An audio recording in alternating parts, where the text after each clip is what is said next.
मध्ये सुरू असलेली जी चुरस आहे ती आता रंगतदार वळणाकडे वळत असल्याचं पाहायला मिळत आहे आणि एक्झिट पोलचे जे सर्व अंदाज आहेत ते देखील फोल ठरल्याचं स्पष्टपणे आपल्याला दिसतंय। कारण बिहारमधील 89 जागांवरील निकाल हे सरकार ठरवणार आहेत आणि 89 जागांवरती प्रचंड अटीतटीची लढत सुरू आहे। बरं, 7 जागांवरती केवळ 200 मतांचं अंतर आहे आणि 23 जागांवरील उमेदवार हे 500 मतांनी जे आहे ते आघाडीवरती आहेत, तर 49 जागांवरील उमेदवार हे 1000 मतांनी पुढे आहेत आणि निवडणूक आयोगाकडून सध्याचे कल जाहीर करण्यात आलेले आहेत। आणि याच संदर्भामध्ये अधिक चर्चा करण्यासाठी आपल्यासोबत जोडले गेलेले आहेत वरिष्ठ पत्रकार राजेश कुमार जी। राजेश जी, बहुत बहुत स्वागत है आपका इस समय स्टूडियो में। प्रवक्ता आहेत काँग्रेसचे आपल्याबरोबर दत्तू गवाणकर आणि प्रवक्ते आहेत आपल्यासोबत भाजपचे एजाज देशमुख देखील।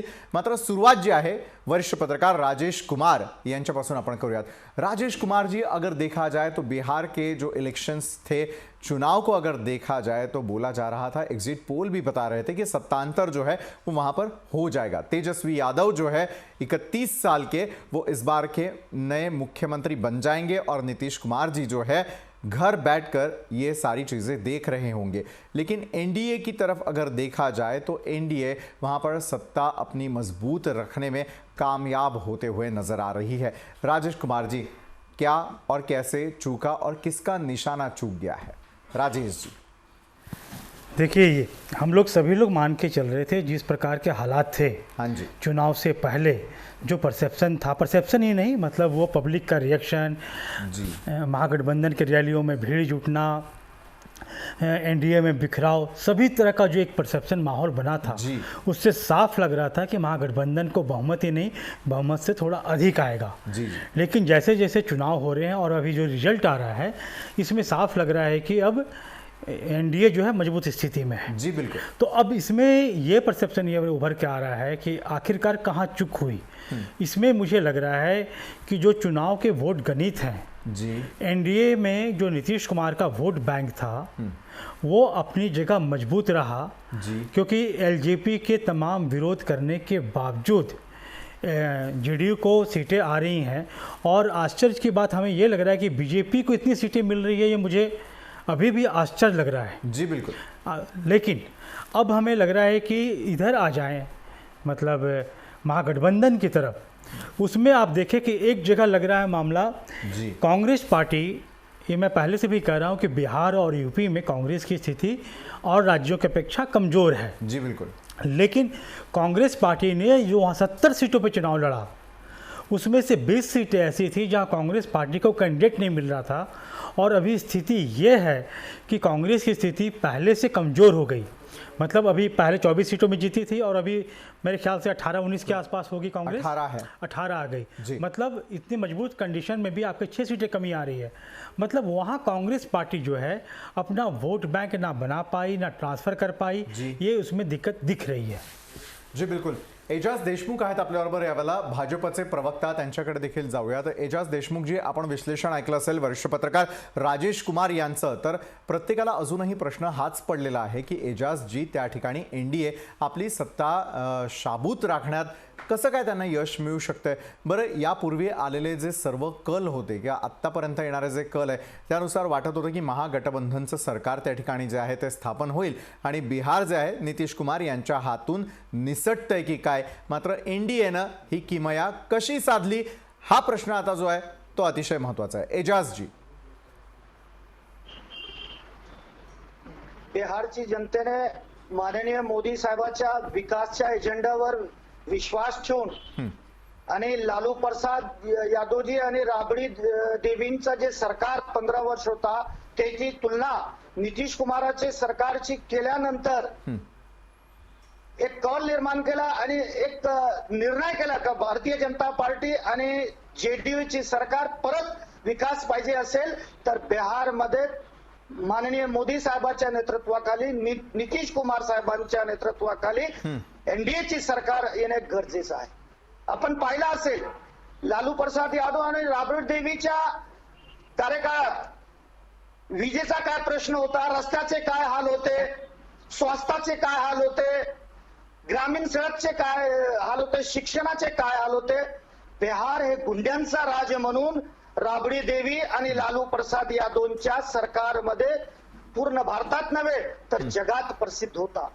गेल्या 15 वर्षाच्या एजाज जी मी आपल्याकडे येतो. मला दत्तू गवाणकर यांना विचारायचं आहे. एजाज देशमुख जी यावेळेला सरसकटपणे जे ते आरोप करताना दिसत आहेत की राबडी देवी सरकारच्या 15 वर्षांच्या कालावधीमध्ये जे आहे बिहार कशा प्रकारे गुंडाराज त्या ठिकाणी झालेलं होतं हे बोलायला ते विसरत नाहीये. मात्र या 15 वर्षामध्ये भाजपनं असू देत किंवा त्या ठिकाणी असलेल्या खुद्द नितीश कुमार असू दे यांनी कितपत बदलाव आणला. 15 वर्षांचा तर कालावधी त्यांच्याकडे देखील होता. दत्तू गवाणकरजी. विषय असा आहे की गुंडाराज याबाबत भाजपाच्या लोकांनी बोलावं म्हणजे हास्यास्पद आहे. आता तो उदाहरण सांगतो, या निवडणुकीमध्ये त्या ठिकाणी एका उमेदवाराचा खून करण्यात आलेला आहे. ही कोणाची गुंडागर्दी आहे? ही गुंडागर्दी थांबवायला नितीश बाबूंना का अपयश आलेलं आहे? आणि तुम्हाला सांगतो विशालजी, अजून थांबा, अजून अर्धी सुद्धा काउंटिंग झालेली नाही आहे. अर्ध्या हळकुंडाने हे पिवळे होत आहेत भारतीय जनता पार्टीवाले. जरा थांबा. कोरोनामुळे ही मतगणना जी आहे ती कुर्मगतीने चाललेली आहे आणि 35 राऊंड होणार आहेत. आता तुम्हाला सांगतो 1,80,00,000 मतगणना झालेली आहे आणि त्याच्यामधलं जवळजवळ 4,10,00,000पैकी बाकीची मतगणना अजून बाकी आहे. आणि अशा वेळेला घाई करून उपयोग नाही आहे. आणि महागठबंधन आणि भाजपा आणि जेडीयू याच्यामध्ये काटेकी टक्कर आहे मी मान्य करतो. परंतु जे या अशा तऱ्हेने म्हणतायत की आता महागठबंधन हवं आहे हे मी मान्य करायला तयार नाही. आणि अजूनही तुम्हाला सांगतो आता कल थोडे थोडे बदलत चाललेले आहेत. जसं ग्रामीण भागातल्या जसं रिझल्ट येत चाललेत आणि याच्यामध्ये जवळजवळ 70 जागा अशा आहेत की त्या 500, 1000 आणि 200च्या फरकाने आहेत. त्याच्यामध्ये कधी उलटफेर होईल आणि कधीही सत्ता पलट होईल असंही त्याच्यामध्ये होऊ शकतं. आणि लोकशाहीमध्ये मतदार हा राजा असतो. त्याचा कौल हा मंजूर केला पाहिजे. आम्ही हरलो तरी हरकत नाही आणि जिंकलो तरी हरकत नाही. पण तुम्हाला एक गोष्ट सांगतो, जर कदाचित त्याची शक्यता कमी आहे, मी म्हणतो महागठबंधनच जिंकेल. जर कदाचित भाजपा जिंकली तर पाठीत खंजीर मारण्याची जी भारतीय जनता पार्टीची परंपरा आहे ती आणि इथे कायम ठेवली आहे हे मला सांगायचंय. चिराग पासवानच्या रूपाने आणि अपक्ष उमेदवार उतरवून त्यांनी नितीश बाबूचं नक्कीच. दत्तू गवाणकरजी मी आपल्याकडे पुन्हा एकदा येतो. मात्र राजेश कुमार जी यांच्याकडे मला जायला आवडेल यावेळेला. राजेश कुमार जी, एजाज देशमुख जी ने जो है बहुत बड़ा दावा किया कि विकास का मुद्दा जो है वो काफी अच्छा रहा और विकास के मुद्दे पर जाकर जो है वहां पर सत्तांतर नहीं हो पाया है. आपको लगता है कि 15 साल में जो लालू प्रसाद यादव या राबड़ी देवी के वक्त में बिहार जैसे था, क्या वैसा ही 15 साल में था? 15 साल में ऐसा कौन सा विकास हो गया था जो नीतीश कुमार जी प्रचार सभाओं में नहीं बोल पाए? मैं इस प्रश्न का उत्तर देने से पहले एक अपनी बात रख रहा हूं. जी बिल्कुल. मैं अभी आंकड़े देख रहा था. सडनली आरजेडी आ गई 72 पे जी, और 72 पे है और 75 पे है भाजपा. मतलब वो पहले 67 से आ गई.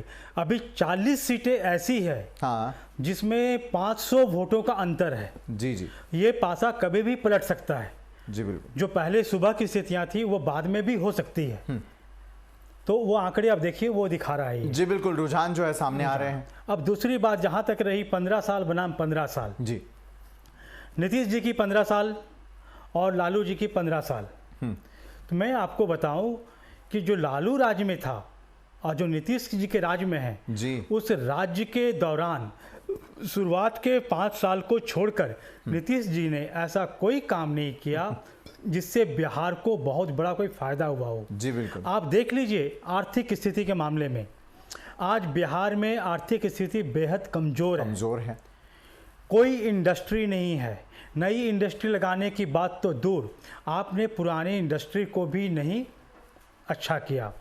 जहाँ तक खेती की बात है, कृषि जो थी थोड़ी बेहतर हुई है, उसमें कोई दो मत नहीं है कि प्रेम कुमार जी एज ए कृषि मिनिस्टर, एग्रीकल्चर मिनिस्टर उन्होंने काम किया है. लेकिन जो होना चाहिए, क्योंकि वहाँ देखिए क्या है, गंगा नदी है, बाढ़ के पानी को रोकते हैं, आप उससे नहर निकालते. दोमट नदी है, दोमट खेती है जहाँ से आपने डबल खेती कर सकते हैं. लेकिन कृषि के मामले में भी आपने बहुत अच्छा नहीं किया. एजुकेशन सिस्टम पहले से कोई बेहतर नहीं है. अभी आपके जो स्कूल कॉलेज के सेशंस हैं वो लेट चल रहे हैं 7-1.5 साल. तो आप किसी क्षेत्र में नहीं किए. आप जो कह रहे हैं, बीजेपी बार बार कहती है इस बात को कि जंगल राज. ठीक है, उनकी बात अपनी जगह उनके तरफ से सही है, लेकिन वास्तविकता में क्या है कि उस दौरान जो 15 साल लालू के थे वो क्राइम का वॉर नहीं था, एक तरह से वो क्लास वार था, वर्ग का संघर्ष था।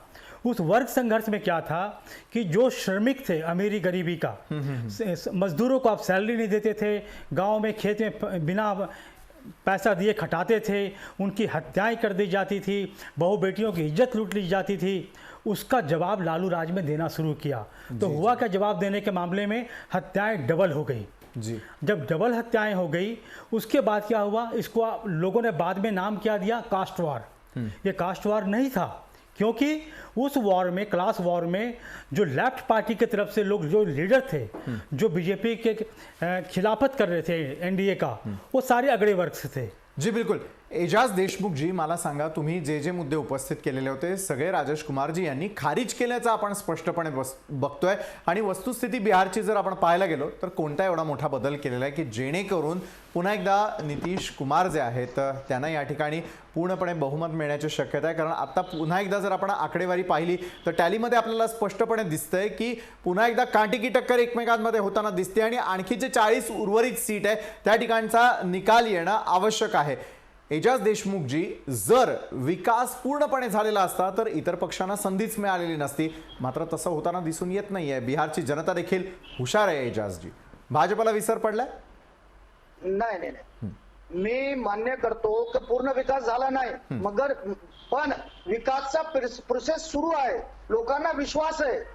अजून 40% जे आहे तर मतमोजणी एजाज जी 15 वर्षांचा कालावधी दिला, त्यातले 5 वर्ष काम झालं आणि उर्वरित 10 वर्ष कुठल्याही प्रकारचं काम झालेलं नाहीये। बिहार मधले असलेले वरिष्ठ पत्रकार आपल्याला सांगतायत। साहेब मी आकडेवारी देतो, जेव्हा आरजेडीची सरकार बिहारमध्ये होती 4 तास फक्त वीज होती, लाईट। नितीश कुमारच्या सरकारमध्ये, एनडीएच्या सरकारमध्ये, मोदी साहेबांच्या सरकारमध्ये ग्रामीण भागात 18 ते 20 तास सध्या लाईट आहे आणि शहरी भागात 24 तास लाईट आहे। ग्रामीण रोड 835 किलोमीटर होते फक्त बिहारमध्ये, आता 94,500 किलोमीटर रोडचा निर्माण एनडीएच्या सरकारमध्ये झाला। बरं एजाज जी, मी मान्य करतो, मग बहुमत का नाही मिळत आहे? 15 वर्षाच्या सरकारनंतर एंटी इन्कम्बन्सी असते, त्यानंतरही सध्याचे कौल पाहिल्यानंतर हे इतिहास घडणार आहे। पश्चिम बंगाल, गुजरात नंतर चौथ्यांदा सरकार।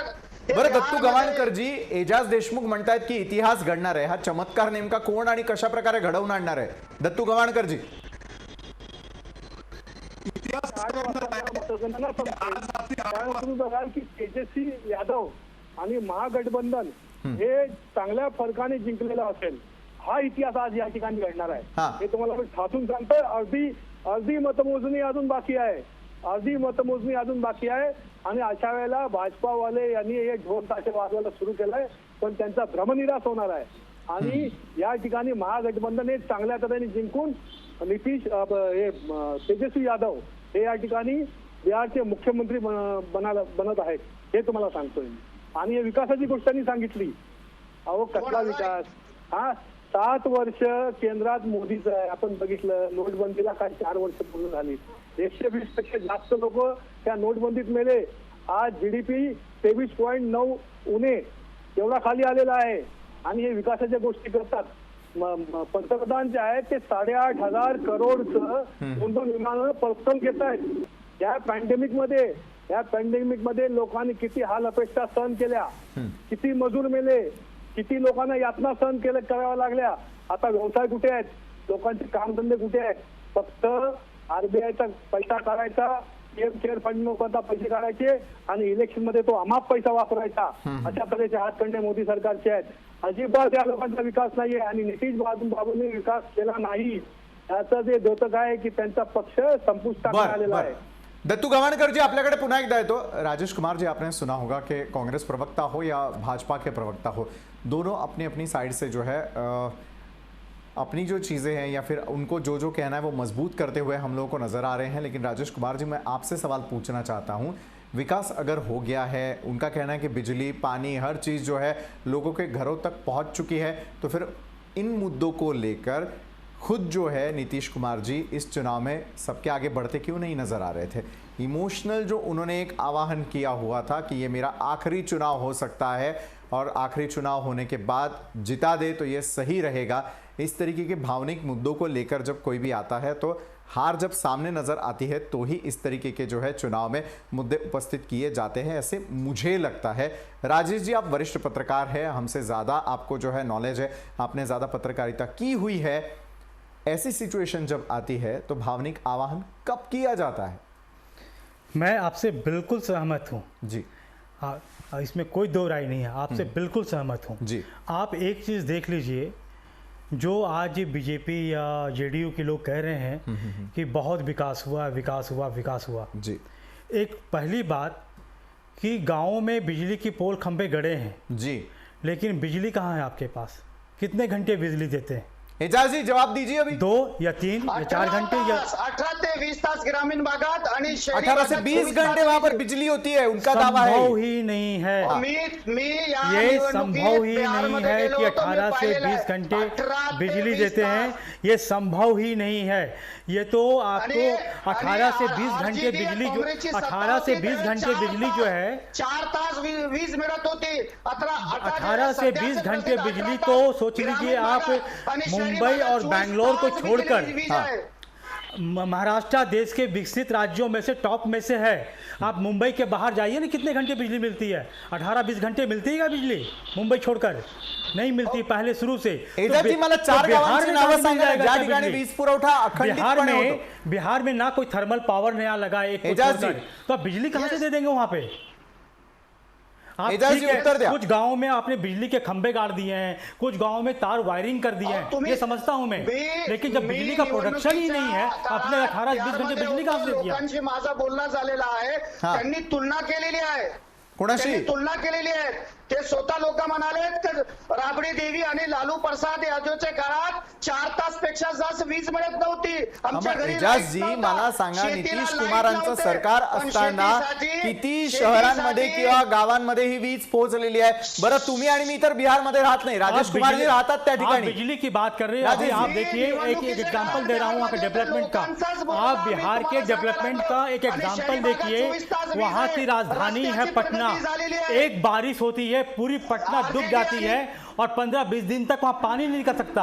आप एक पानी वहाँ कोई समुद्र तो है नहीं वहाँ पे कि समुद्र का तूफान आएगा और शहर में पानी आ जाएगा मुंबई के जैसा। मुंबई की स्थिति बिल्कुल अलग है, यहाँ समुद्र की दिक्कत है इसलिए पानी नहीं निकल पाती। एजाज जी, ये हाल है पटना का, ये हाल है पटना का। एजाज जी, मी आकडे देतो तुम्हाला साहेब, आकडे देतो मी। हाँ, 2005-2006 मध्ये रोड निर्माण करण्यासाठी 520 कोटी रुपयाचा बजेट होता। 2020 मध्ये 6,706 कोटी रुपयाचा बजेट नितीश कुमार सरकारने जे आहे तर रोड साठी दिलेले आहेत।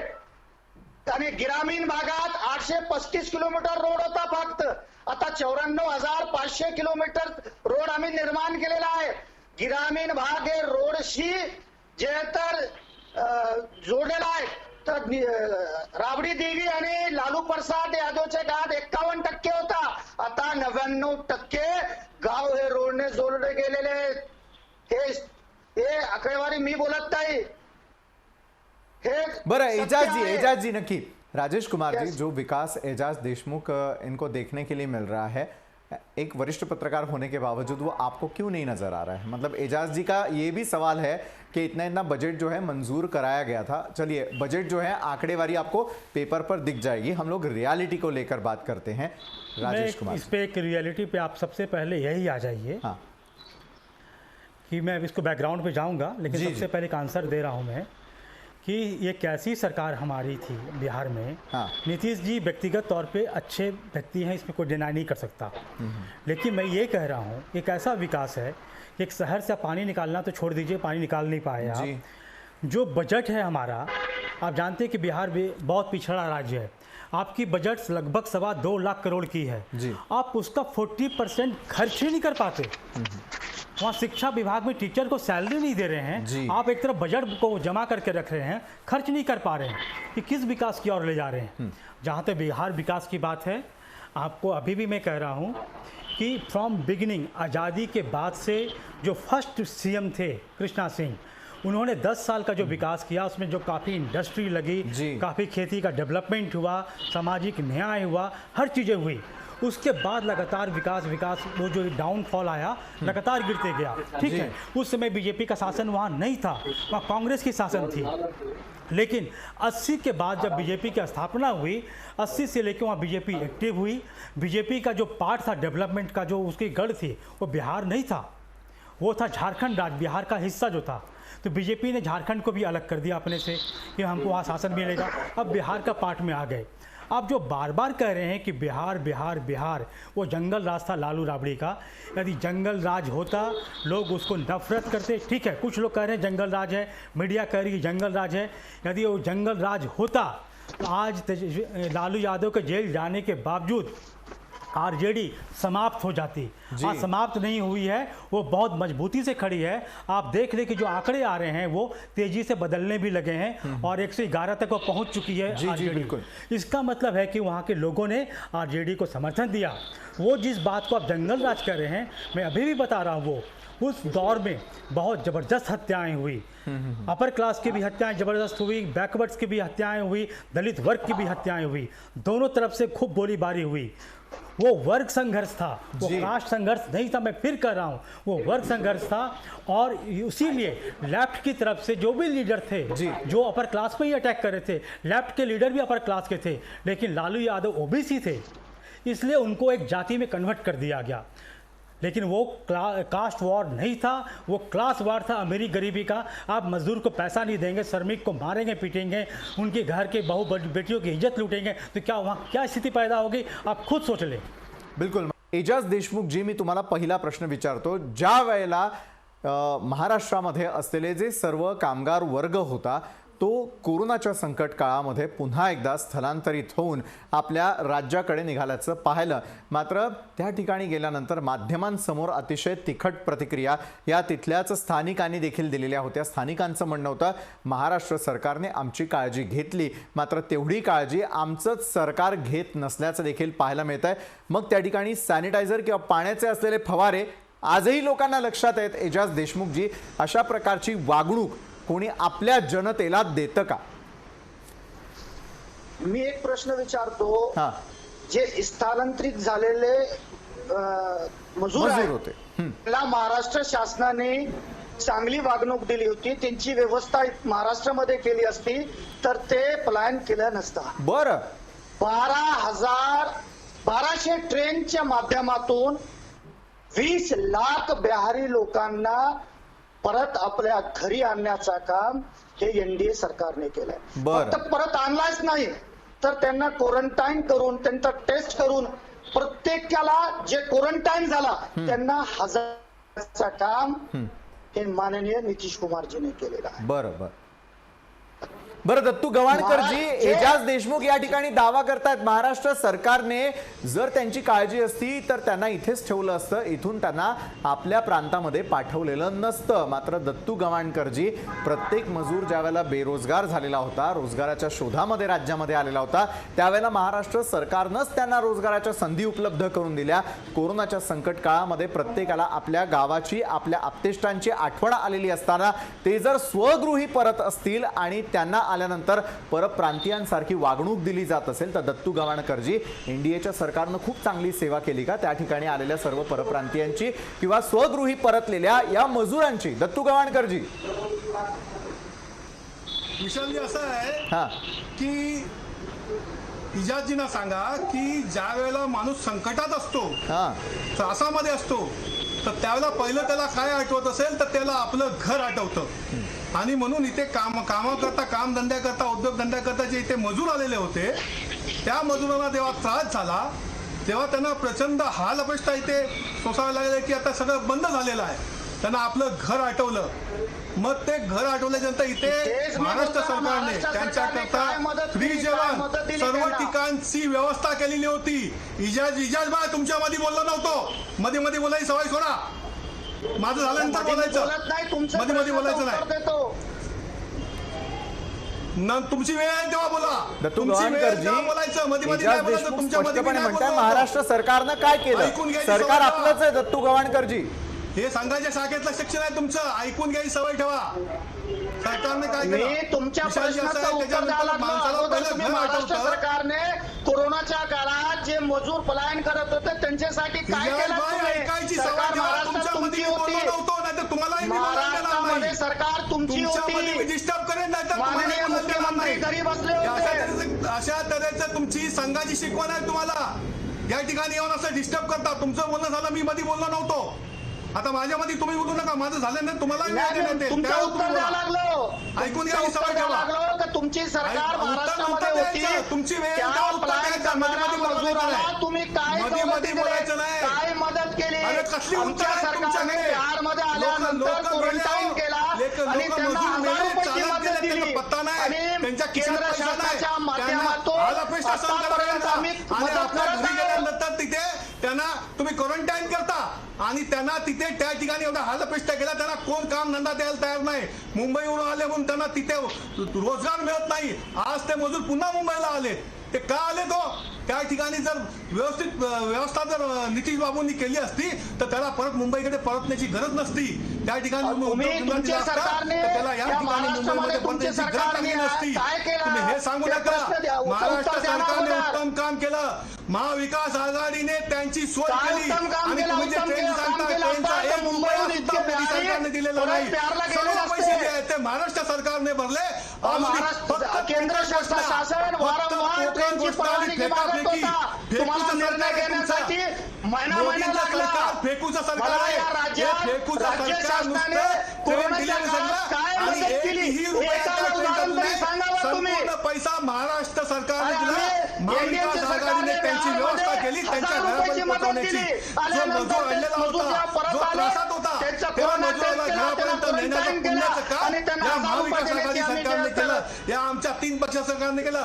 तुम्ही फक्त फेकूगिरी केलीत. फेकायची फक्त कामं केलीत. 1.25 लाख कोटीचं बजेट तुमचं कुठे गेलं बिहारचं? काँग्रेसची काय आता परिस्थिती सांगता आहे 19 लाख बिहारमध्ये? नोकऱ्या देणार. काँग्रेसची अगोदर काय सांगत होते की परिस्थिती आहे आमच्याकडे नोकऱ्या बिहारमध्ये? नाही. मग 19 लाख नोकऱ्या हो, कुठून आल्या exit तुमच्याकडे? पोलचा जे कौल आहे, 19 लाख पहा, नोकऱ्या कुठून आल्या काँग्रेसची काय तुमच्याकडे? परिस्थिती आहे 1.25 लाख बिहारमध्ये? कोटीचं बजेट सध्या गेल्या वेळेला काँग्रेसची मोदीजींनी काय परिस्थिती त्यावेळेला जाहीर आहे? केलं होतं. टीव्हीच्या त्यातलं किती विकास स्क्रीनवर काम पहा, झालं? तुमचे किती आज आहे? बिहार पिछाडलेला काय? 70 याचं उत्तर द्या. अहो तुम्ही लाईटचं सांगता.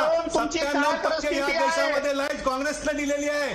3% करताना अहो, घरघर तुमच्या बिजली काँग्रेसवर घरघर सरकार बिजली बसून हरण मोदी. काँग्रेसचे अहो प्रवक्ते 16 म्हणतात. फेकापाकीच्या सवय. काँग्रेसचे या प्रवक्ते फेकापाकीच्या म्हणाले, सवयी सोडा. आता या निकालानंतर बाकीचे राज्यामध्ये तुमचे जे मित्र पक्ष आहेत ते विचार करतील तर तुमच्या सोबत निवडणूक लढवायची का नाही किती राज्य लढवायची? जिंकलीत मला सांगा तेजस्वी सोबळावरती. यादवचा प्रभाव किती राज्य तुम्ही जिंकले जेव्हा सांगा. लागला, आणि ते फक्त काँग्रेसमुळे भारतीय जनता पार्टी 2024 मोदी भारतीय इजाज जनता पार्टीच्या देशमुखजी, जर योग्य प्रमाणामध्ये तुमच्या इथं रोजगार आहे म्हणजे बिहारमध्ये जर रोजगार आहे तर रोजगाराच्या संधी शोधण्यासाठी पुन्हा एकदा स्थानिकांना मुंबईचा किंवा महाराष्ट्राचा रस्ता का शोधावा लागला? मॅनिफेस्टोमध्ये तुम्ही स्पष्टपणे म्हणतायत की इतक्या मोठ्या प्रमाणामध्ये जे आहे ते आपण रोजगार निर्मिती बिहारमध्ये करणार आहोत. गेल्या 15 वर्षात का नाही केली? मी तुम्हाला सांगू इच्छितो तर आरजेडीची जेव्हा सत्ता होती त्या 15 वर्षाच्या कार्यकाळात 95,000 नोकऱ्या त्या काळात लागली होती. बरं. आणि जेव्हा नितीश कुमाराची सरकार आली गेल्या 15 वर्षात 20 लाख नोकऱ्या सरकारी नोकऱ्या देण्यात आल्या. बरं. हे डिफरन्स आहे. आणि हे विकास पुढे नेण्यासाठीच आम्हाला सत्ता हवी. कारण की 2 वर्ष नितीश कुमारांनी पाहिला आरजेडी आणि त्यांचे मित्र पक्षासोबत 2015 ते 2017 पर्यंत सरकार चालून पाहिला. त्यावेळेस राहुल गांधीजी नितीश कुमाराची तारीफ करत थकत नव्हते. सर्वात उत्तम मुख्यमंत्री नितीश कुमार होते का नाही होते? त्यांचे स्टेटमेंट होते, भाषणामध्ये त्यांनी सांगितलं. आणि आता नितीश कुमार त्यांना वाईट दिसतात. हे विकासचा जे पांडा आम्ही रुजवला आणि विकास जे मोदी साहेबांच्या नेतृत्वाखाली जे पुढे न्यायचं आहे त्याला ब्रेक लागू नये म्हणून एनडीएची सरकार बिहारमध्ये गरजेची आहे. आणि ते बिहारची ओळखलेली आहे आणि एनडीएला मतदान केलेलं आहे. आता तुम्ही म्हणतात खूप टफ लढत आहे. हो 100% अटीतटीची लढत आहे. पण स्पष्ट बहुमत घेऊन भारतीय जनता पार्टी नितीश कुमार आणि एनडीए सरकार हे जेव्हा केव्हा निकाल पूर्ण होईल तेव्हा तुम्हाला दिसेल स्पष्ट बहुमताने आमची सरकार बिहारमध्ये. बरं एजाजजी, तुम्ही आणि मी अशाच प्रकारे सतत आहोत आणि खरोखर स्पष्ट बहुमताचं सरकार हे बिहारमध्ये स्थापन होईल का हे पाहूयात. मात्र तुम्ही केलेले दावे किती खरे किती खोटे हे जाणून घेण्यासाठी वरिष्ठ पत्रकार राजेश कुमार यांच्याकडे जाऊयात. राजेश कुमार जी, 15 साल पहले की बात कर रहे थे वो, जब वहाँ पर बिहार में जो है लालू प्रसाद यादव जी और राबड़ी देवी की सरकार थी. उस समय में जो है 95,000 जो है लोगों को रोजगार उपलब्ध हुआ था और 20 लाख लोगों को रोजगार जो है नीतीश कुमार जी की और एनडीए की सरकार आने के बाद में यहाँ पर उपलब्ध कराए गए हैं. सच्चाई कितनी है इसमें राजेश जी? अब आप देखिए, रोजगार उपलब्ध कराए गए तो रोजगार का पैमाना क्या है? आपने रोजगार किस क्षेत्र में दिलाया? जी, सरकारी नौकरी तो इतना हो नहीं सकती बिहार में, आपने दिया ही नहीं. प्राइवेट कंपनियां वहाँ बनी नहीं तो प्राइवेट कंपनी में नौकरी हो नहीं सकती. जी, तो प्राइवेट कंपनी में नौकरी नहीं हो सकती, सरकारी में आपने जितना नौकरी दिया नहीं तो नौकरी कहाँ दिया? एजाज जी, पहली बात. रस्ते झाले, विजेची निर्मिती झाली. अच्छा, मजदूरी करवाना मतलब रोजगार उपलब्ध कराना है. मेरी बात सुन लीजिए, मेरी बात सुन लीजिए, मेरी बात सुन लीजिए, रोजगार तर मिळणार ना. मेरी बात सुन लीजिए, मेरी बात सुन लीजिए. अब रही जहाँ तक मजदूरी और श्रम के क्षेत्र में, जो गैर सरकारी सेक्टर है जी, बड़ी कंपनियां छोड़कर, और कंपनियां तो है नहीं, गैर सरकारी सेक्टर में जो श्रमिकों को आपने काम दिया वो काम किसके तहत दिया? आपने काम दिया मनरेगा के तहत. और मनरेगा को देश में इम्प्लीमेंट कौन किया? आरजेडी के बड़े लीडर थे उस समय मंत्रालय में, रघुवंश प्रसाद सिंह जी. वो भी आरजेडी की ही देन है, जिसे आपने स्टार्टिंग में ख़त्म करने की कोशिश की मनरेगा को, लेकिन आपने देखा कि सारे ढांचा मेरे तहस नहस हो चुके हैं नौकरी देने का. तो मनरेगा ही बचता है जहां श्रमिकों को आप नौकरी दे सकते हैं. यदि आपने मनरेगा को भी खत्म कर दिया. राजेश कुमार जी, मैं आपको थोड़ा सा रोकना चाहूँगा, माफ़ कीजिएगा, आपकी तरफ वापस आएंगे.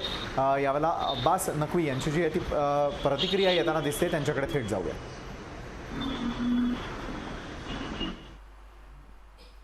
बिहार चुनाव को देखते हुए एग्जिट पोल के पूरा ही ऑपोजिट आ गया है, रिजल्ट दिखा जा रहा है. जो मूड जो फ्लक्चुएट हो रहा है नीतीश कुमार की ओर से, और इलेक्शन कमीशन ने भी अभी थोड़ी देर पहले ही. देखिए, मैं एक चीज़ आपको, पूरे देश में जो रुझान है वो रुझान बहुत स्पष्ट है, बहुत साफ है, बहुत लाउड है, बहुत क्लियर है. अगर आप जितने भी बाई इलेक्शंस देखें, चाहे उत्तर प्रदेश का देखें, चाहे गुजरात का देखें, चाहे मध्य प्रदेश का देखें, चाहे मणिपुर का देखें, चाहे कर्नाटक, या जितने भी बाई इलेक्शंस हुए हैं, जनता ने मजबूती के साथ भारतीय जनता पार्टी के विकास और सुशासन के संकल्प के साथ अपने को जोड़ा है. और बिहार में भी ऐसी ही स्थिति साफ तौर से दिखाई पड़ रही है. जहाँ तक सवाल है कुछ लोगों का हार के बाद हाहाकार करना, ये उनकी अपनी बहुत पुरानी आदत है. अब उस आदत से तो मजबूर हैं वो कुछ लोग. हार का हाहाकार करना, हार पे रोना, ठीकरा फोड़ना, ये सब चीज़ें चलती रहती हैं. लेकिन आज की तारीख में जो जनता ने जनादेश दिया है, वो उस जनादेश का सम्मान होना चाहिए, उस जनादेश को नतमस्तक होकर के सलाम करना चाहिए, और भारतीय जनता पार्टी वही करती है. लेकिन कांग्रेस अभी फिर से सर उनका एक पुराना जो राग वही गा रही है ईवीएम को लेके, क्या कहेंगे आप? देखो, उनका ये राग भैरवी हो गया है, और वो भी राग भैरवी बेसुरा हो गया है. अब जो है वो रोना ही उनका काम रह गया है, तो भैया रोने दो उनको. जनता जो है वो इस तरह के जो गैर जिम्मेदाराना व्यवहार होता है और इस तरह की जो बकवास बहादुरी होती है, उस बकवास बहादुरी के साथ कभी नहीं खड़ी होती है.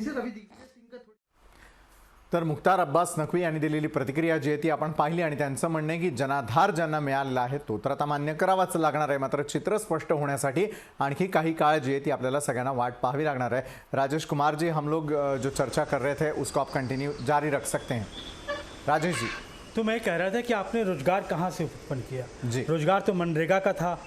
बीजेपी मनरेगा ख़त्म करने वाली थी, लेकिन उन्होंने देखा कि सारे ढांचे टूट गए, मनरेगा भी टूट जाएगा तो और अराजकता की स्थिति पैदा हो जाएगी. जी जी. तो उन्होंने मनरेगा को कंटिन्यू किया. तो इसके तहत आपने श्रमिकों को नौकरी दिया. बाकी कंपनियां तो है नहीं जो आप नौकरी देंगे. जी. अब उसमें प्लानिंग करके जब महागठबंधन की तरफ से आया कि हमने आपको 10 लाख नौकरी देंगे, तो आपने सवाल खड़ा किया कि भाई कहाँ से नौकरी दोगे, सैलरी है नहीं। उन्होंने जवाब दिया कि आप तो 40% सैलरी बजट का खर्चा करते ही नहीं हैं। तो इन्होंने क्या कहा कि हम 19 लाख नौकरी देंगे, अपने घोषणा पत्र में बीजेपी ने कहा जी। तो मतलब बयान देने को तो ठीक है, कुछ भी दे दिया जाए और कर दिया जाए। तो स्थितियां जब इनकी गड़बड़ हो गई, आप जो चर्चा कर रहे थे वो इसके बारे में कि इमोशनल कार्ड के बारे में जी। आदमी कब करता है, जब वो क्राइसिस में होता है। आप 3 चीज़ें देखें, एक अंतर।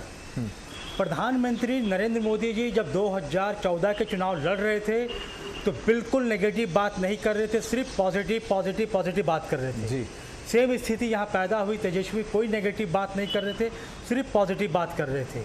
लेकिन इस बार के चुनाव में प्रधानमंत्री जी का भी बयान देखिए, वो विकास के मामले में नहीं था। डबल इंजन की सरकार हमारी काम कर रही है, 2 युवराज हैं, राहुल गांधी और तेजस्वी यादव। उसके बाद नीतीश जी ने क्या कहा, नीतीश जी की स्थिति ऐसी हो गई थी कि हम चुनाव नहीं जीतेंगे।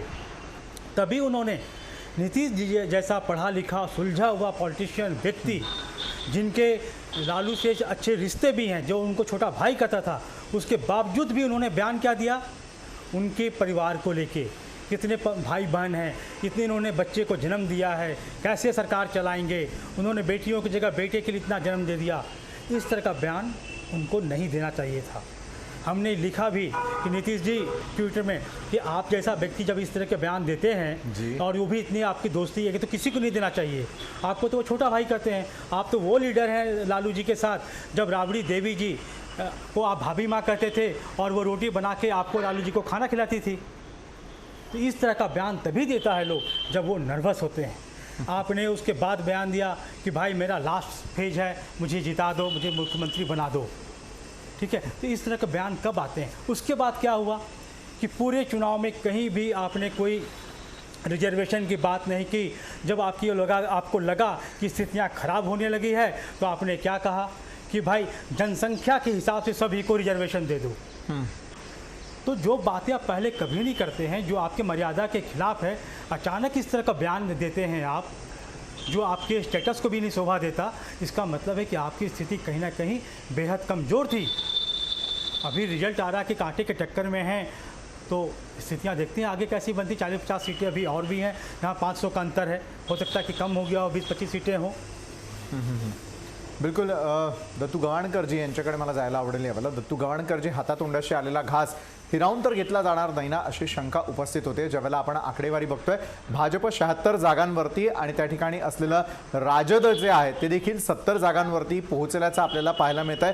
मात्र ज्यावेळेला वाटतंय की सत्तांतर होत आहे, सत्तांतरापासून अगदी काही थोड्या अंतरावरती असताना मात्र यश हुलकावून देण्याची शक्यता आहे. कारण भाजप आता 76 वरती जाऊन पोहोचलेला आहे आणि राजदचा विचार केला तर 70 पर्यंत ते लोक जाऊन पोहोचल्याचं या ठिकाणी पाहायला मिळत आहे. मात्र आलेली संधी नेमकी कुणामुळे गमावली? आपल्याला वाटलं होतं की 69 वर्षांचे असलेले नितीश कुमार यांच्यावरती 31 वर्षीय असलेले जे तेजस्वी यादव आहेत ते मात करतील आणि एक युवा चेहरा बिहारला मिळेल असं वाटलेलं असताना पुन्हा एकदा मात्र वरिष्ठ असलेले जे नेते आहेत तेच भारी पडतायत की काय?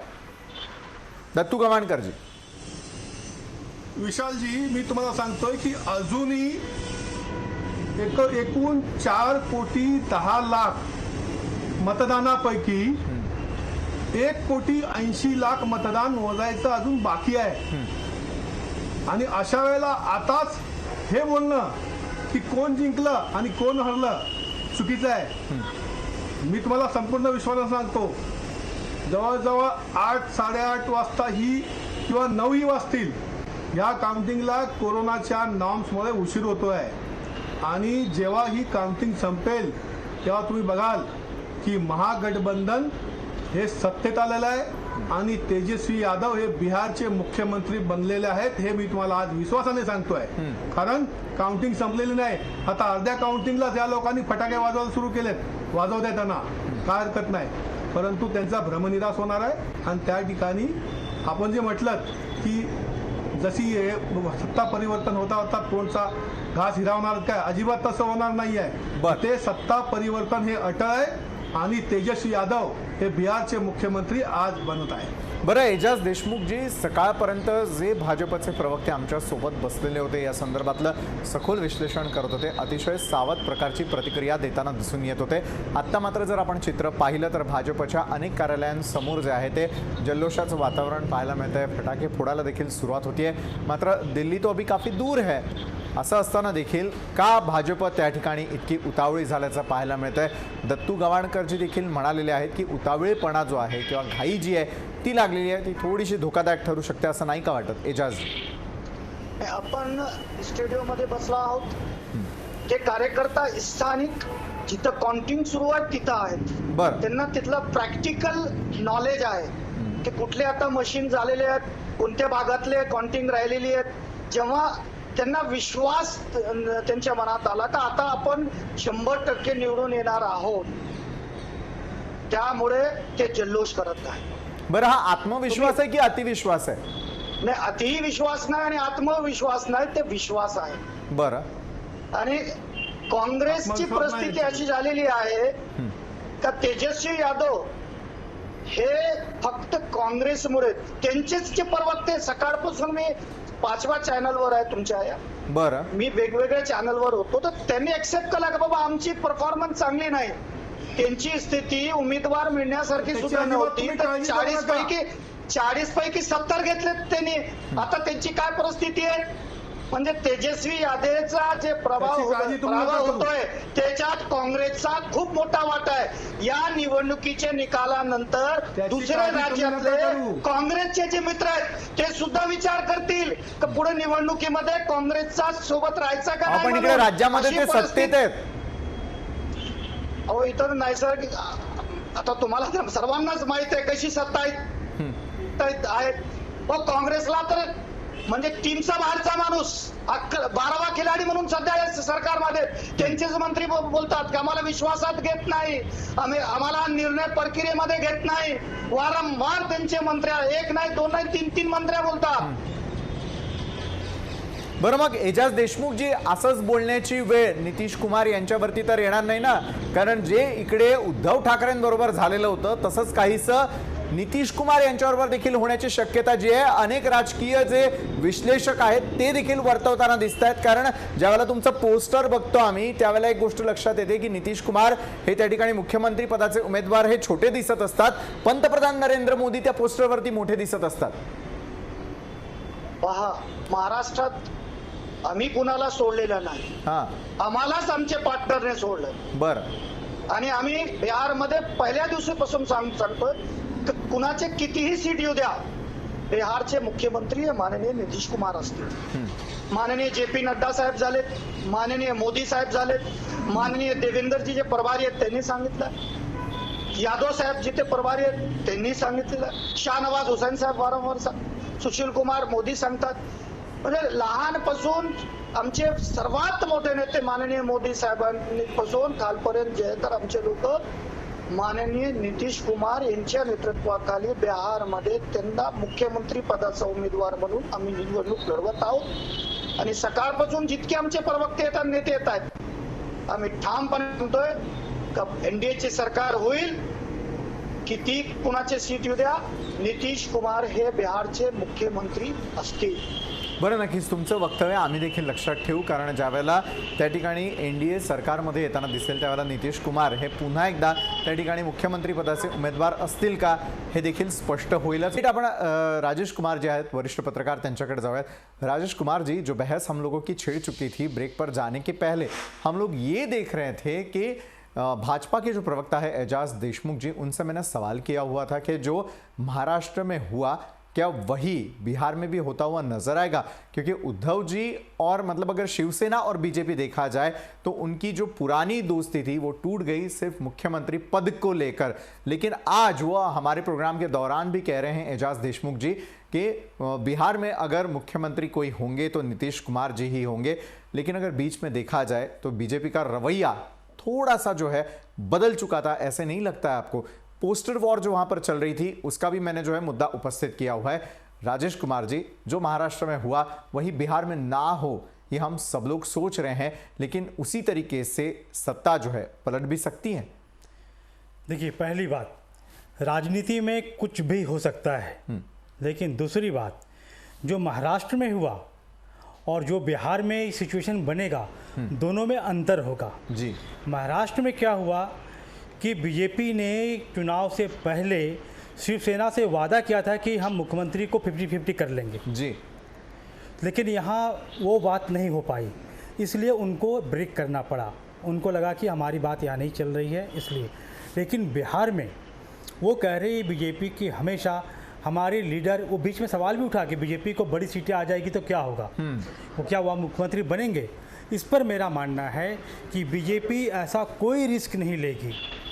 यदि सरकार मान लीजिए, अभी तो टाइम है, अभी बहुत सारी 40-50 सीटों का आना है, सरकार किसकी बनेगी अभी तक तय नहीं है। 10-15 सीट के अंतर है, वो कांटे की ही टक्कर मानी जाती है। लेकिन जहाँ तक एनडीए की सरकार बनने का सवाल है और नीतीश कुमार जी को मुख्यमंत्री बनने का सवाल है, तो बीजेपी वहाँ कोई रिस्क नहीं लेगी, क्योंकि यदि जेडीयू छोटी पार्टी भी बनती है तो मुख्यमंत्री नीतीश कुमार ही बनेंगे। क्या बीजेपी को यह लगता है कि हम दावा कर देंगे कि मुख्यमंत्री मेरा होगा, क्या नीतीश कुमार सपोर्ट कर देंगे उसको? क्योंकि वो अपने साथ चीट समझेंगे। अब उसमें भी है कि बीजेपी के पास क्या है कि कई सारे मुख्यमंत्री पद के दावेदार होंगे, आप किसे मुख्यमंत्री बनाएंगे। लेकिन राजनीतिक व्यू से देखेंगे कि नीतीश कुमार आपके साथ हैं तो आप मजबूत हैं, लेकिन आपने उनको मुख्यमंत्री नहीं बनाया और नीतीश कुमार ने आपको साथ छोड़ दिया तो आप कमज़ोर हो जाएंगे। और यदि नीतीश कुमार महागठबंधन की तरफ आगे पहले की तरह, तो आप कमज़ोर ही नहीं बहुत कमज़ोर हो जाएंगे और उसका प्रभाव सिर्फ बिहार ही नहीं पड़ेगा, वो राष्ट्रीय स्तर पे पड़ जाएगा। जी बिलकुल। दत्तू गव्हाणकरजी, मी आपल्याकडे येतो यावेळेला। जर आपण विचार केला तर तेजस्वी यादव जे आहेत ते नितीश कुमार यांचा खेळ उधळण्यासाठी पूर्णपणे सुसज्ज झालेले होते, मात्र तेजस्वी यादव यांनी केलेली संपूर्ण तयारी जी आहे अगदी थोडक्यासाठी कुठेतरी कमी पडत असल्याचं आपल्याला पाहायला मिळतंय। जो खेळ उधळला जाणार होता तो पुन्हा एकदा नितीश कुमार यांनी कसाबसा का होईना मात्र सावरून धरलेला आहे। दत्तू गव्हाणकरजी। विशालजी, मी तुमच्या मताशी सहमत नाही अजूनही। बरं, कारण आताच रुबीना ताईंनी सांगितलं की मतमोजणी संपायला रात्र होणार आहे। ही मतमोजणी खूप उशिरापर्यंत चालेल आणि याचाच अर्थ असा आहे की मी वारंवार सांगतोय की जवळजवळ 40% मतमोजणी अजून बाकी आहे। ग्रामीण भागातली मतं अजून यायची बाकी आहे। तिथल्या मतपेट्यांच्या पोटामध्ये काय दडलेलं आहे ते बाहेर यायचं आहे। त्यानंतरच निश्चितपणे सांगता येईल की या ठिकाणी महागठबंधन जिंकतंय की भाजपा जेडीयू जिंकते आहे। याकरता थोडी आपल्याला रात्रीपर्यंत वाट पाहावी लागेल आणि मी अजूनही हे मानायला तयार नाही की महागठबंधन हरतंय। तेजस्वी हे त्यांनी जी केलेली मेहनत आहे ती फळाला येणार आहे आणि आपण कालांतराने बघाल, रात्री तुम्हाला मी जिंकल्यानंतर फोन करेनच नक्की की महागठबंधन हे बिहारमध्ये जिंकणारच आहे असा माझा दावा आहे। दुसरं, आपण मगाशी आपल्या चर्चेमध्ये सांगितलं की या ठिकाणी नितीश बाबूंच्या बरोबर महाराष्ट्रासारखं होणार आहे का, तर ते निश्चितच होणार आहे। कारण पहिल्या फेजचं जेव्हा इलेक्शन संपलं त्याच्यानंतर नितीश बाबूंचे त्यावरचे पोस्टरवरचे त्यांचे फोटोज गायब झाले आणि सर्व ठिकाणी पंतप्रधान मोदीजींचे फोटो त्या ठिकाणी सर्व या लोकांनी लावले आणि नितीश बाबू त्या ठिकाणी नाहीच आहेत अशा प्रकारे त्यांचं अस्तित्व पुसण्याचा प्रयत्न केला। त्या ठिकाणी चिराग पासवानांच्या मार्फत 138 जागांवरती या लोकांनी उमेदवार उभे केले, जेणेकरून जेडीयूच्या निवडून येणाऱ्या जे आमदार आहेत त्यांची संख्या कमी होईल। ती कशी कमी ठेवता येईल हे काळजीपूर्वक पाहिलं गेलं आणि ज्या तऱ्हेने महाराष्ट्रामध्ये उद्धवजींना शब्द दिल्याच्या नंतरही त्यांनी इथे शब्द फिरवलेला आहे, तर हे शब्द फिरवण्याचा यांचा इतिहासच राहिलेला आहे। आजचाच नव्हे, स्वातंत्र्यपूर्व काळापासून त्यांच्या नसानसामध्ये धोका देण्याचा इतिहास भरलेला आहे आणि तोच इतिहास म्हणजे जर यदा कदाचित, ज्याची शक्यता मला वाटत नाही, परंतु भारतीय जनता पार्टी आणि नितीश बाबूंचं जर सरकार तिथे येत असेल तर नितीश बाबू हे मुख्यमंत्री बनणार नाहीत। एजाज देशमुख जी अतिशय गंभीर स्वरूपाचे आरोप करण्यात आलेले आहेत आणि थेट पक्षाची आजपर्यंत असलेली राजनीती किंवा रणनीती ही येत्या काळामध्ये बदलल्याचं देखील पाहायला मिळतं. अतिशय गंभीर स्वरूपाचे आरोप एजाजजी यावेळेला तुमच्यावर म्हणजे भाजपवर करण्यात आलेले आहेत. काँग्रेसचा इतिहास आहे, जेव्हा जेव्हा त्यांनी पाठिंबा दिलेला त्या सरकारला पूर्ण कार्यकाळ पूर्ण करता आला नाही. आणि मला प्रश्न विचारायचा काँग्रेसच्या प्रवक्त्यांशी, तुम्ही कुणावर शंका घेतात? तुमच्या पार्टनरवर शंका घेतात का तुम्ही? आम्ही तर आम्हाला शंकाच नाही, भाजपवाल्याला शंका नाही, नितीश बाबूला शंका नाही की आम्ही कुठे जाणार नाही, एकमेकाला सोडून कुठे कोणती सत्ता स्थापन करणार नाही. वारंवार काँग्रेसचे प्रवक्ते बोलत आहे, तर ते RJT वर शंका घेत आहे का त्यांच्या आमदारावर शंका घेत आहे? नितीश बाबूंना शंका आहे. नितीश बाबू शंका तुम्हाला आहे, तुमचे आमदार भारतीय जनता पार्टी आणि नितीश बाबूला सपोर्ट करतील. तुमच्या आमदारावर म्हणजे जे निवडून येतील तुमच्या उमेदवारावर तुमचा विश्वास नाही, त्यांना आदेश दिलेला आहे, निकाल काही हुआ तुम्ही लवकर पटनाला या, हे तुमचा आदेश आहे तुमच्या पक्षाचा. म्हणजे तुमच्याच पक्षाचे उमेदवारावर तुम्हाला विश्वास नाही आणि वारंवार सांगतात तुम्ही आम्ही आणि नितीश बाबू एकत्र आहोत, आम्हाला आपसात विश्वास आहे. भारतीय जनता पार्टीला नितीश बाबूवर विश्वास आहे, नितीश कुमार साहेबांना भारतीय जनता पार्टीवर विश्वास आहे, पण काँग्रेसला कुणावर विश्वास आहे? हे अगोदर उत्तर द्या. कुणाला विश्वास आहे? वारंवार महाराष्ट्राचा उदाहरण देत आहे, तर कोण फुटणार आहे? RJD का काँग्रेस? याचं उत्तर द्यावा. आम्ही तर फुटणार नाही, आम्ही तर कुणाकडे जाणार नाही. एनडीए मजबूत आहे, आमचा बहुमत येणार. तुम्हाला तुमच्या पार्टनरवर शंका आहे, तुम्हाला तुमच्या आमदारावर शंका आहे, तुमच्या आमदार किंवा तुमच्या उमेदवारावर तुमचा विश्वास नाही. तुम्ही आदेश दिला तुमच्या उमेदवारांना निकाल काही तुम्ही पटनाला या, आदेश दिला कालपासून जे आता पेपर आणि टीव्हीवर चालू आहे काँग्रेसचे नेतृत्व आहे,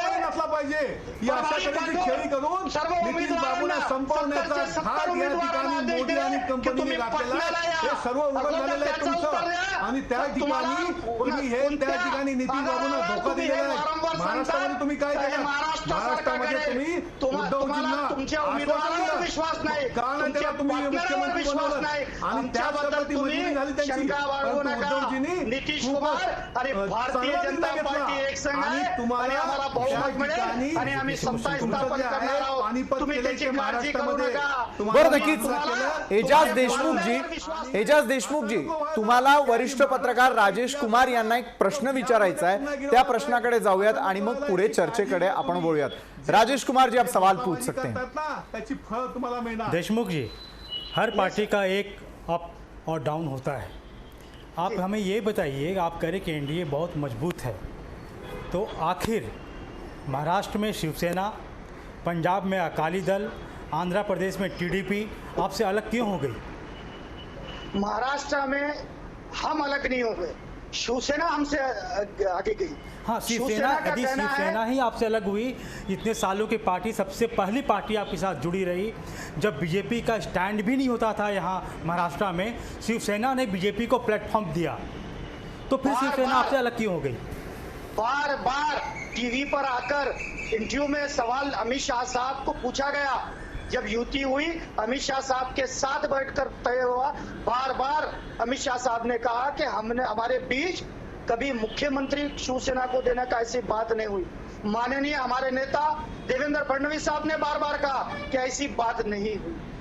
शिवसेना ने बार बार कहा कि ये तो हम इलेक्शन से पहले ही हमारा तय था और अभी रुझानात आ रही थे टीवी पर, तो शिवसेना ने कहा कि हमारे लिए सब दरवाजे खुले.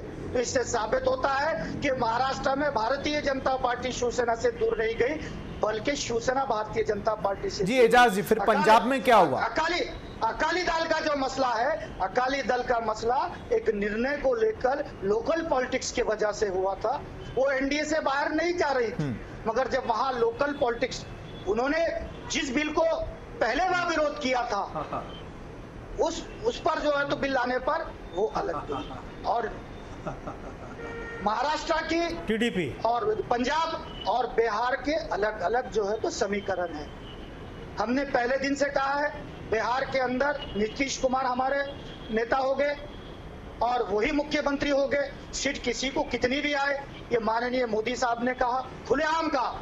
कभी हमने खुलेआम या बंद कमरे में महाराष्ट्र में मुख्यमंत्री पद हम शिवसेना को देने वाले ये कभी नहीं कहा था। ये शिवसेना की तरफ से बार बार आया कि उन्होंने हमें ऐसा कहा और ये बात गलत। राजेश कुमार जी, मुझे लगता है आपके सवाल का जवाब तो उन्होंने दे दिया है, लेकिन फिर भी जो आप कह रहे हैं कि नीतीश कुमार जो है वो अभी भी विश्वास नहीं रख पा रहे हैं इन चीज़ों पर, क्या आपको लगता है जो बाकी 3 राज्यों में हुआ वो बिहार में नहीं होगा? देखिए, पहली बात तो ये मान के चलिए आपकी जो स्थितियाँ और राज्यों में हुई वो बीजेपी मेरे ख्याल से बिहार में नहीं करेगी जी। कारण क्या है, वो टेस्ट कर रहे थे, वो लिटमस पेपर टेस्ट कर रहे थे कि नीतीश को हम अलग करके देखेंगे तो क्या होगा।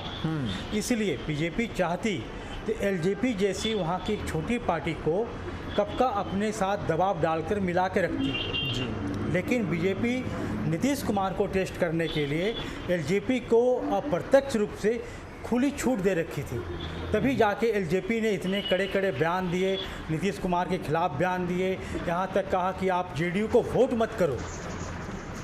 तो लेकिन बीजेपी की जो स्थितियाँ, मेरा जो कैलकुलेशन कहता है कि बीजेपी नीतीश कुमार को ही मुख्यमंत्री बनाएगी, उनके साथ चीट नहीं करेगी, क्योंकि बीजेपी के दिमाग में सिर्फ बिहार इलेक्शन नहीं है, आने वाला उन 2024 का चुनाव भी है जी। यदि वे ऐसा करेंगे, नीतीश को नहीं बनाएंगे, तो उनका जो गढ़ है महाराष्ट्र में तो वो अलग हो ही गई शिवसेना, तो बिहार और यूपी में इसके बड़े प्रभाव पड़ेंगे जी। बिल्कुल भारी पड़ सकता है ये, बिल्कुल भारी।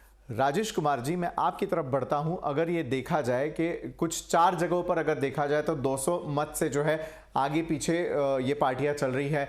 अगला जो है 13 जगहों पर अगर देखा जाए तो 500 से कम जो है जगह वो लेकर वहां पर वोटों की जो है कमी नजर आ रही है, जिसमें पार्टी जो है आगे है और पीछे है। वैसे ही देखा जाए तो 1000-2000 ऐसे करते हुए अगर 48 सीटें ऐसी हैं जहां पर 5000 से कम लगभग उसके आसपास में वोट्स की जो है कमी वहां पर नजर आ रही है। देखा जाए तो कट टू कट जिसे कहते हैं या फिर कांटे की टक्कर जिसे कहते हैं, उस तरीके के चुनाव तो हम लोगों को नज़र आते हुए नज़र आ रहे हैं और रुझान भी उस तरीके से नज़र आ रहे हैं। राजेश कुमार जी, रात बजे तक ये सिलसिला यूं ही चलता रहेगा। क्या लगता है कौन सी पार्टी के मन में, कौन सी पार्टी के दफ्तर में इस समय में क्या चल रहा होगा बिहार में? जी विशाल, आपने सही कहा। अभी इतने वोट बाकी हैं, उनके गिनती जहां 200, 300, 500, 1000 वोटों से अंतर आ रहा है जी। उस सीटों पर कुछ भी हो सकता है, कोई भी जीत सकता है। तो आप हालात देखेंगे, यदि मुझे ये मालूम चलता है कि किस रीजन का है, वो सीमांचल का है या मगध का है या चंपारण का है या उत्तरी बिहार का है, तो एक अंदाज़ा लग जाता है उसमें कि आरजेडी को कितनी मिल रही है या बीजेपी को मिल रही है। हालांकि वो डाटा अभी नहीं है। तो अब इस हालात में मैं अभी भी कह रहा हूँ कि आप पूरी तरह से महागठबंधन को खारिज नहीं कर सकते हैं अभी भी, क्योंकि टफ फाइट है आपको अभी भी। और आप देखेंगे कि इसमें जो कांटे की टक्कर होगी तो कुछ भी हो सकता है, इसमें से कोई डिनाई कर ही नहीं सकता। लेकिन अभी भी मेरा विश्वास है कि जो हालात थे, जो परसेप्शन थे, जो सब कुछ बन रहा था, और यदि महागठबंधन को सिर्फ सरकार बनाने का बहुमत मिलता है तो वो उनके लिए हार ही मानी जाएगी। सरकार भले बन जाए महागठबंधन का, क्योंकि जिस प्रकार से परसेप्शन बना, कम से कम महागठबंधन को 150 सीटें आनी चाहिए थी, जो कि 50 सीटें अभी नहीं आ रही है। दूसरी तरफ बीजेपी का जो परसेप्शन था, जिस प्रकार बीजेपी में फूट थी, एलजेपी अलग लड़ रही थी, वो एलजेपी प्रधानमंत्री की तारीफ कर रहे थे, नीतीश कुमार को हराने की बात कर रहे थे, अपने लोगों से अपील कर रहे थे उनको वोट दो, वोट मत दो। उसके बावजूद भी बीजेपी यदि भी और ये बड़ी पार्टी हो रही है तो हमारे लिए एक आश्चर्य का विषय और सोचनीय विषय है। इसलिए अभी कांटे की टक्कर है। अचरज तो बिल्कुल होगा जिस तरीके के नतीजे हम लोगों को शाम तक आते हुए नजर आएंगे। एजाज देशमुख जी, काही महत्त्वाच्या मुद्द्यांकडे आपण पुन्हा एकदा जाऊया, थोडंसं मागे जाऊन यावरती चर्चा करूयात। हाथरसचं प्रकरण असेल, मुंगेरचं प्रकरण असेल किंवा सुशांत सिंग राजपूत प्रकरण असेल, याच्या अवतीभवती यावेळेला बिहारचं स्थानिक राजकारणही रंगत चालल्याचं आपल्याला पाहायला मिळालं होतं। प्रत्येक गोष्टीचा फायदा प्रत्येक निवडणुकीत करूनच घ्यायचा असतो। एजाज जी, मला वाटत नाही सुशांत सिंगचा केसचा या निवडणुकीत काय आम्ही तर उपयोग केलेला नाही. बरं. आम्ही विकासाच्या मुद्द्यावर निवडणूक लढलो. आम्ही जे काम 15 वर्षात केले ते आम्ही लोकांपर्यंत पोहोचविलं. माननीय मोदी साहेबांनी केंद्र शासनाच्या मार्फत जे काम केले ते लोकांना आम्ही सांगितलं आणि लोकांना मोदी साहेबांवर, भारतीय जनता पार्टीवर, नितीश कुमारावर आणि एनडीए वर विश्वास ठेवला. आणि तुम्ही पाहत आहे तुम्ही तर एनडीए हे बहुमत सध्या आहेच, पण अजून जेव्हा निकाल येतील हाती तेव्हा स्पष्ट बहुमत आता जे कौल आहे त्यापेक्षा जास्त सीट घेऊन आम्ही एनडीएचा सरकार नितीश कुमार साहेबांच्या नेतृत्वाखाली स्थापन करू, ते आम्हाला विश्वास आहे. बरं, नक्कीच एजाज देशमुख जी तुम्ही मुद्दा उपस्थित केला की कुठल्याही प्रकारे राजकारणासाठी करण्यात आला नाही. मला दत्तू गवाणकर यांना प्रश्न विचारायचा आहे पुढचा. मग हाथरस, मुंगेर किंवा मग सुशांत सिंग या घटनांचा कुठेही राजकीय वापर झाला नाही. एजाज देशमुख स्पष्टपणे सांगतायत की निखळ त्या ठिकाणचे असलेले जे स्थानिक मुद्दे त्यावरच राजकारण चाललं. दत्तू गवाणकरजी. विशालजी, नक्कीच सुशांत सिंगच्या आत्महत्या प्रकरणाचा राजकारणाकरता उपयोग केला गेला. बिहारच्या निवडणुकीसाठी त्या ठिकाणी त्याचा चपलकपणे या लोकांनी वापर केला. त्याने आता ही सीबीआयकडे देण्यासारखी केस होती का? एक कोणतरी तिथे FIR दाखल करतो आणि लगेच सीबीआयला ती केस नितीश बाबूंनी ट्रान्सफर केली. म्हणजे असं कुठे घडत नाही. त्यातलं गांभीर्य समजलं पाहिजे. त्यातलं काय गांभीर्य? आत्महत्या झाली हे फार वाईट आणि दुर्दैवी झालं, परंतु एका प्रकरणाला ट्विस्ट कसा द्यायचा? आणि या ठिकाणी या लोकांनी अशी हवा केली की या महाविकास आघाडीमधील एक मंत्री यात इन्व्हॉल्व आहे आणि म्हणून पोलीस तपास करत नाहीत. आणि मला सांगा, आता जवळजवळ 3 महिने झाले सीबीआयने काय रिपोर्ट दिला? आणि रिपोर्टच देत नाही आहे, कारण त्यात काय आहेच नाही. रिया चक्रवर्तीला अटक केलीत आपण, तिची चौकशी झाली, तिची आपण एन्क्वायरी केली, त्यातून काय निघालं स्पष्ट करा. अहो, त्यातून काय निष्पन्न झालं तर हे ते गांजा आणि गर्द आणि जे प्रकार आहेत ते प्रकार या लोकांनी उघडकीस आणले. आता मला सांगा, दीपिका पदुकोण हिचं चॅट सापडलं त्यांना की त्यांनी त्या नशेचे पदार्थ तिने मागवलेत. आता हे प्रकरण होतं 2017 सालचं. आता 2017 साली महाराष्ट्रामध्ये आदरणीय फडणवीस साहेबांचं सरकार होतं. मग मी हे विचारतो की त्यावेळेला आदरणीय फडणवीस साहेबांनी या प्रकरणाची चौकशी का नाही केली? जर ते चॅट 2017चे होते, म्हणजे हे नशिल्या पदार्थांचा व्यापार करणारे लोक नव्हते, तर नशेचे पदार्थ घेणारे लोक होते.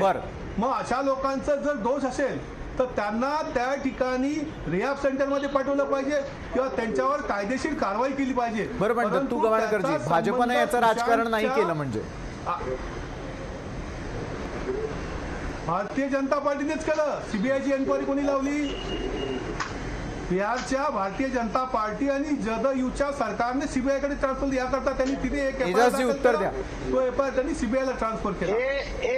आणि सीबीआय मार्फत चौकशी करून चुकीचा पॉइंट पडला. जेव्हा सुशांत सिंगचे वडिलांनी FIR दर्ज केली त्यानंतर बिहार पोलिसला वाटलं का या तपासात पूर्ण सत्य बाहेर येत नाही, म्हणून त्यांनी बिहार सरकारला विनंती केली. बिहार सरकारने केंद्र शासनाने विनंती केली.